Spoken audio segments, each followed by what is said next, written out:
शहीद आजाद जी, शहीद राजगुरु जी, नेताजी सुभाष चंद्र बोस जी और मिलियंस ऑफ फ्रीडम फाइटर्स और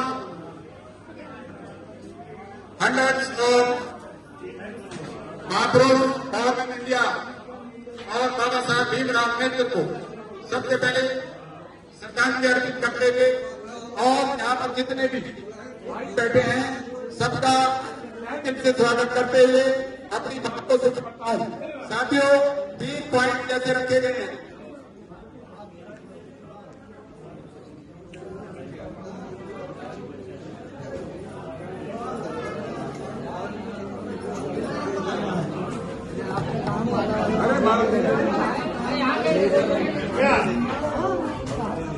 साथियों, 3 पॉइंटों पर बोलने की बात यहाँ पर कही गई है। तो सबसे पहले पॉइंट में मैं बोलना चाहूंगा बाबा साहब भीमराव अम्बेडकर जी का जो देश और देश के नागरिकों के लिए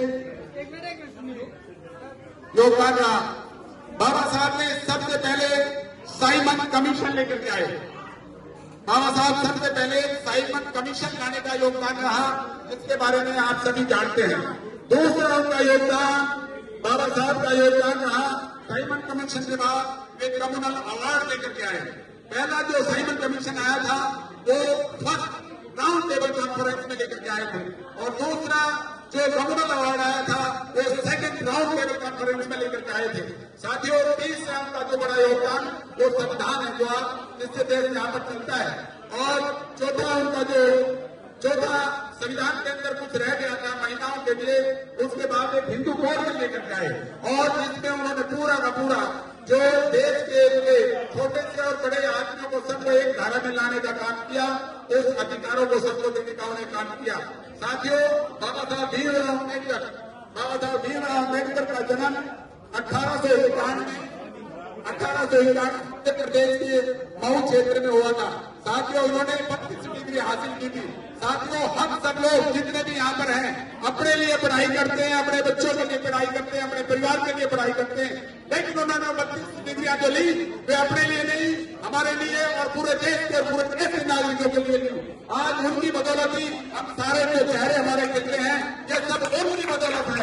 अगर वे इंग्लैंड में लालच लेकर के वहीं रह जाते और इंग्लैंड में बहुत बढ़िया जिंदगी काट सकते थे, हमारी जिंदगी कुछ भी नहीं है उनके सामने, लेकिन उन्होंने उन 32 डिग्रियों को तुम्हें समर्पित कर दिया और पूरे जीवन को तुम्हें समर्पित करके तुम्हें सारे अधिकार देकर एक मेल धारा में लाने का काम किया। साथियों, उनके योगदान को हम नहीं भुला सकते। और जो भाई ये समझते हैं कि वे किसी एक विशेष दल के नेता हैं, जाति के नेता हैं, ऐसे नहीं सोचना चाहिए, क्योंकि जो वोट का अधिकार है वो सबके लिए दिया है, जो पैन का अधिकार है वो सबके लिए दिया है, जो बोलने का अधिकार है वो सबके लिए दिया है। ऐसा कोई नहीं है जो किसी के लिए अधिकार से किसी को वंचित रखा हो। साथियों, मैं ये आपसे कहना चाहता हूँ, ये तो वोट का अधिकार दिया है। वोट का अधिकार देने से पहले राजा जो देश का होया करता था वो रानी के पेट से पैदा होया करता था, और जब ये अधिकार आपको मिला तो राजा बैलेट बॉक्स और ईवीएम मशीन से पैदा होता है, किसी रानी के पेट से पैदा नहीं होता है।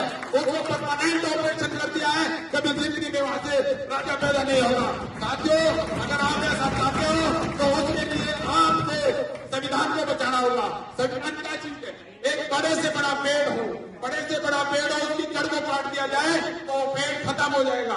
अगर किसी समाज के अस्तित्व को खत्म किया जाए तो उसके इतिहास को खत्म कर दो, समाज बिल्कुल खत्म हो जाएगा। और अगर किसी देश को अस्तित्व खत्म करना हो तो उसके संविधान को खत्म कर दो, उस देश का अस्तित्व खत्म हो जाएगा। तो साथियों, हमें बढ़ चढ़ के आगे आकर के इस संविधान को बचा के रखना है। अगर इस काले नोट की आपके गरीबों को बचा के रखना है तो संविधान को बचाने का काम आपको करना है। साथियों, हमने एडवोकेट वेलफेयर